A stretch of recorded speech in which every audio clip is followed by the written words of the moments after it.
You know, as I start this podcast this week, I actually had a quick minute of pause to say, I don't even know how I'm going to start the podcast this week.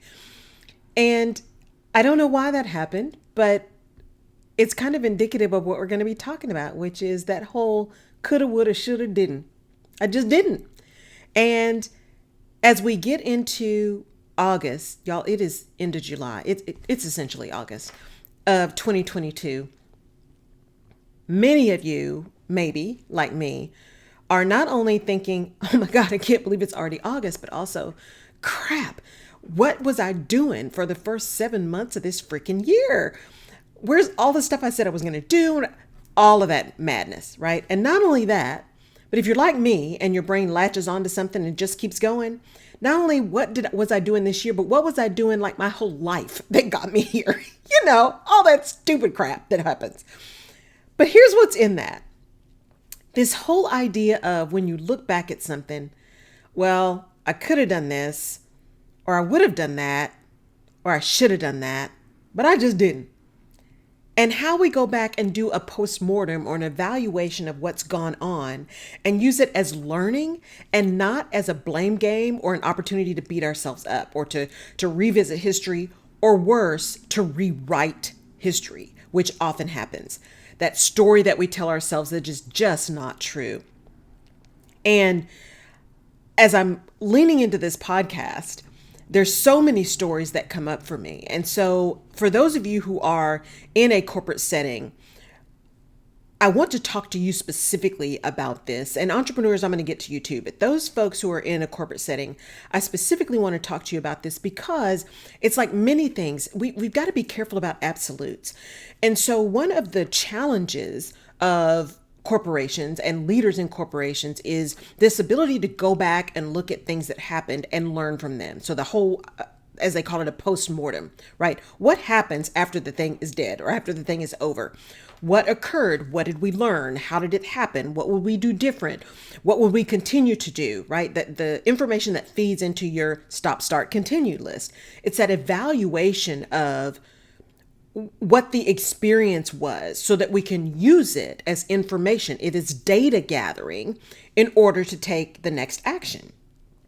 The challenge is that sometimes we get into that post-mortem process of understanding what happened. And not only do we start kind of picking apart the outcomes, but we are readily engaged in what we should have done or what someone else should have done or could have done, all that kind of stuff, what we just didn't do and should have done, right? Coulda, woulda, shoulda, didn't. Here's the thing about going back and doing a post-mortem. There is absolutely nothing you can do about that thing that happened then. Nothing. You don't go back and evaluate a situation in order to change the situation. And whether or not we do that consciously or subconsciously, that mindset serves to undermine our ability to learn and grow from that decision. I talked last week about reading listening to the Stacey Abrams book, Level Up, she and her business partner. And I think it's Laura Hogan. And in part of that book, it's a really powerful book for anyone, especially entrepreneurs, it's phenomenal, but for CEOs as well. And for executive leaders, or actually any leader, it's a really good examination of setting expectations, of being clear, but also about the evaluation of things that happened, especially failures, and using those to catapult the next thing. Using that as a foundation to determine what you're going to do next. So you can have those conversations around, man, we could have done XYZ, or we should have done XYZ, right? Or man, if I'd have known, I would have done XYZ. Having those conversations is absolutely powerful and critical to the evaluation process. What could have been done differently?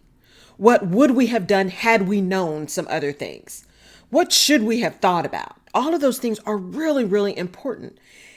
It's also critical that you leave the blame game behind. You leave the guilt behind. It's not going back as the Monday morning quarterback and saying, see, I would have done blah, blah, blah, blah, blah.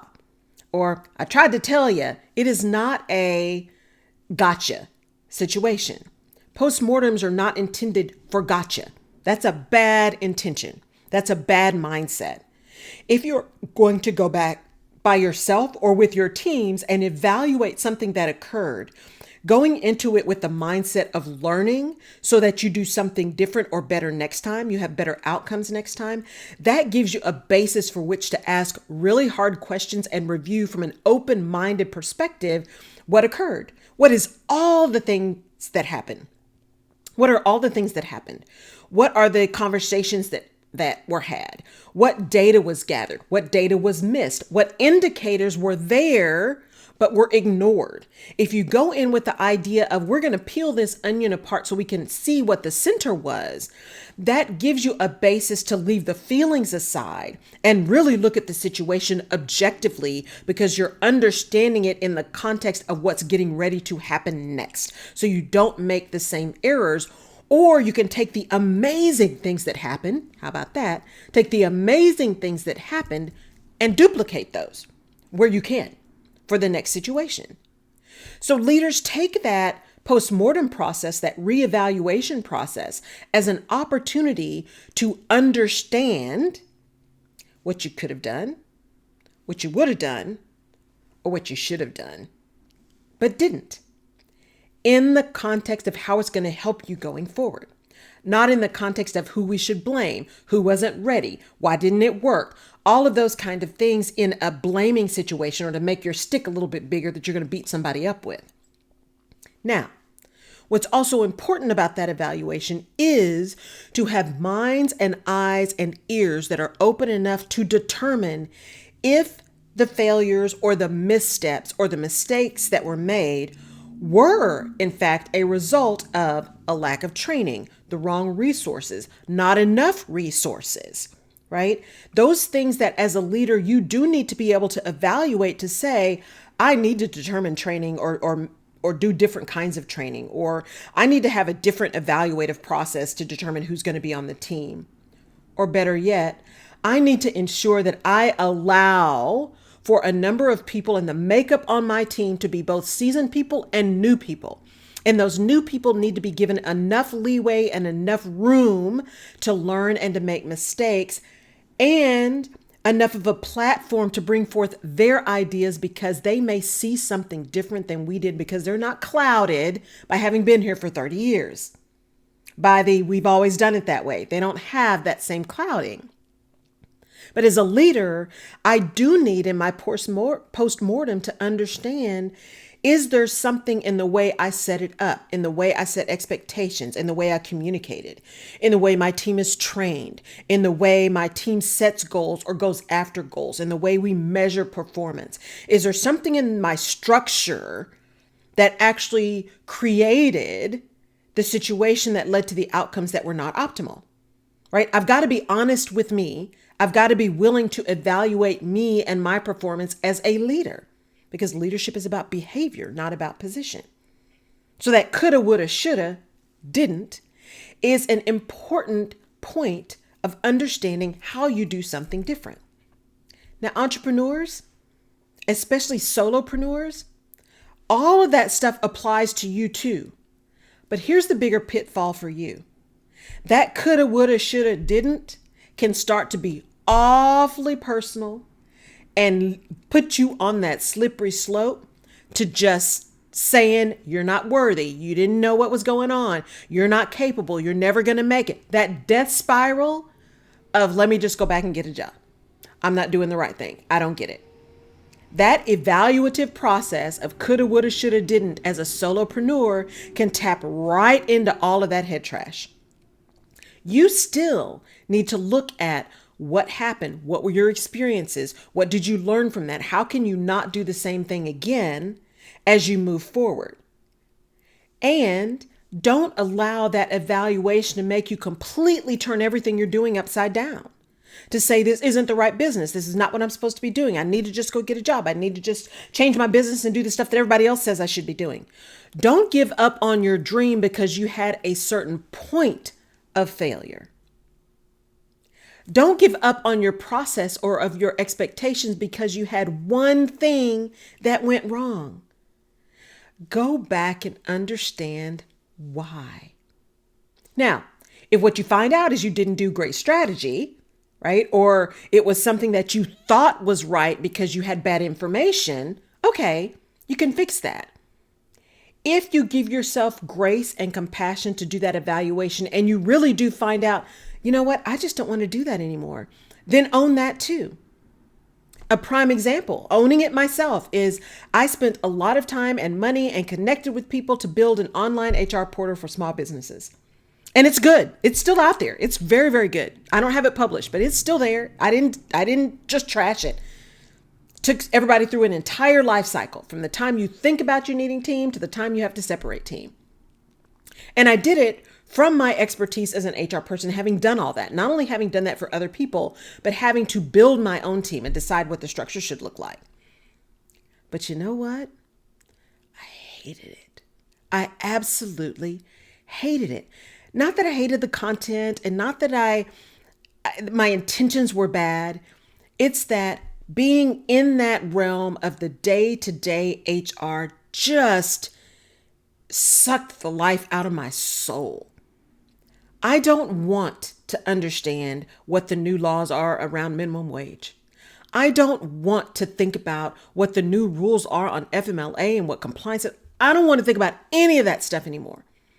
OFCCP audits, claims around compliance.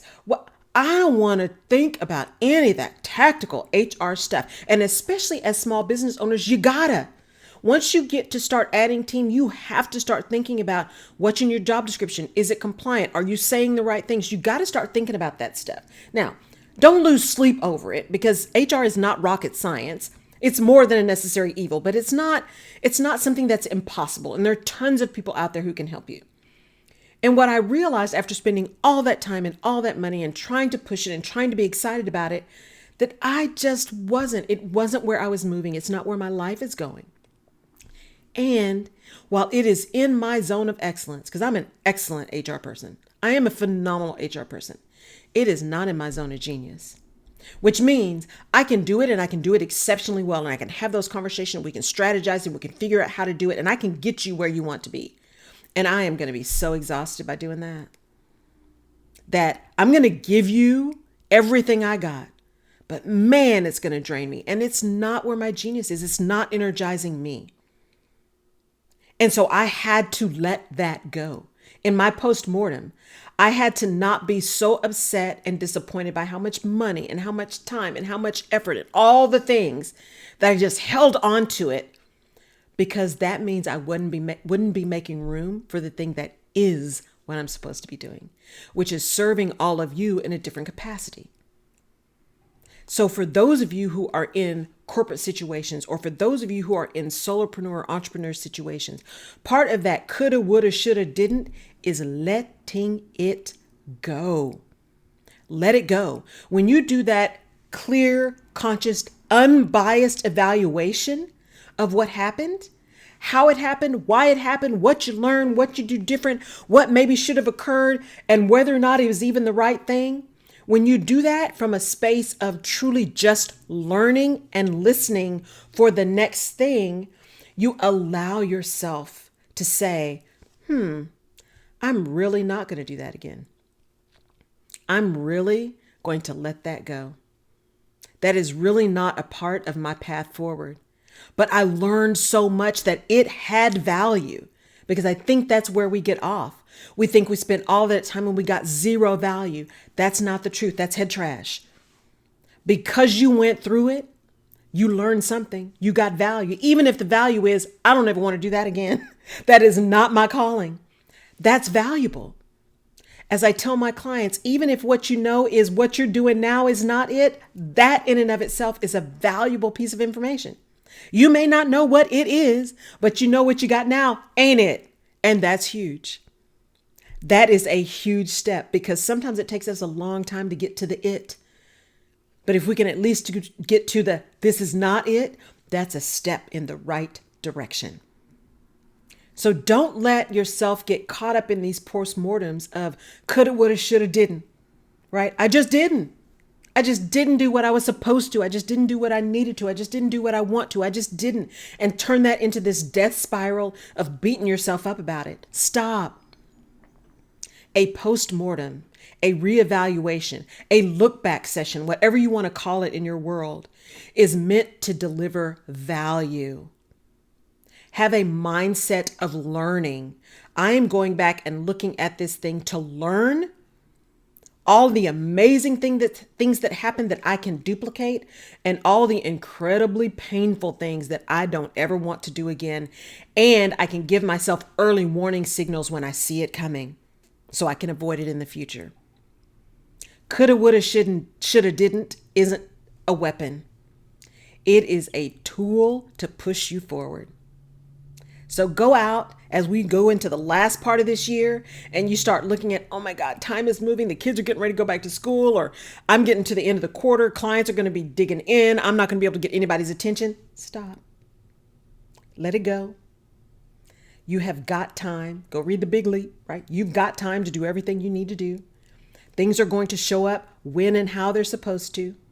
Focus on who you are, where you are, what you want, and what it's going to take, and what you're willing to do to get there. Those are the 4 questions I walk all my clients through. Focus there. And part of being able to focus there is going back and looking at the things that you have done this year, this week, this month. What was good?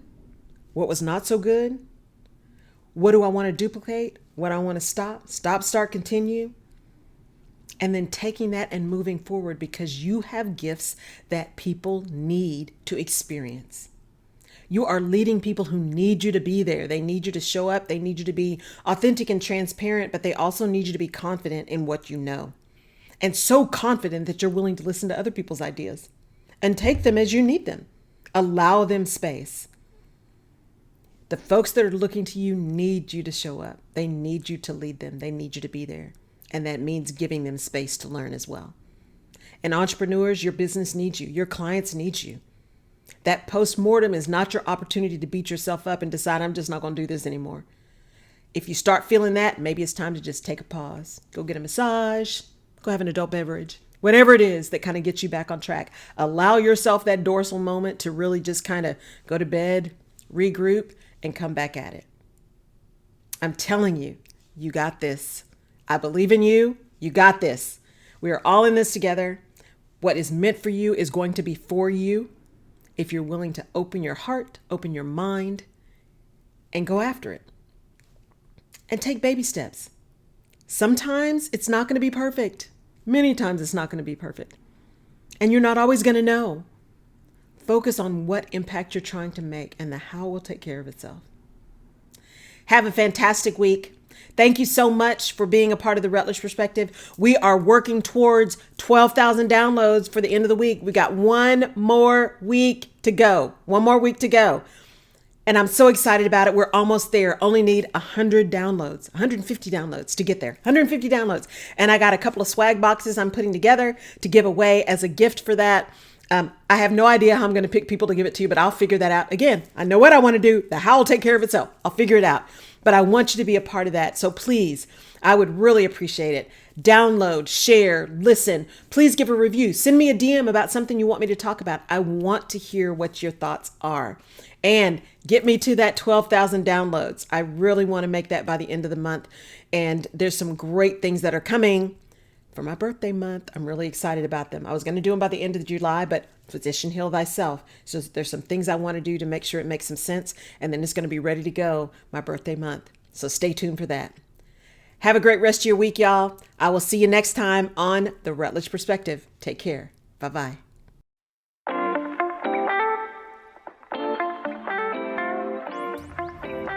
You have been listening to the Rutledge Perspective podcast. Thank you so much for downloading and for connecting. You can find previous episodes of the podcast on my website at laurelrutledge.com/podcast. You can also find me on social media at Laurel K. Rutledge and/or The Rutledge Perspective. And I'd love your perspective on the things we talk about. And if there's a specific topic you want me to cover, just let me know. And please share this podcast with someone in your village who may need this little piece of perspective today. And if you're so inclined, I would really appreciate a 5-star rating and review on the platform of your choice. Apple Podcasts and Spotify reviews are particularly helpful. Thank you again for listening. Take care.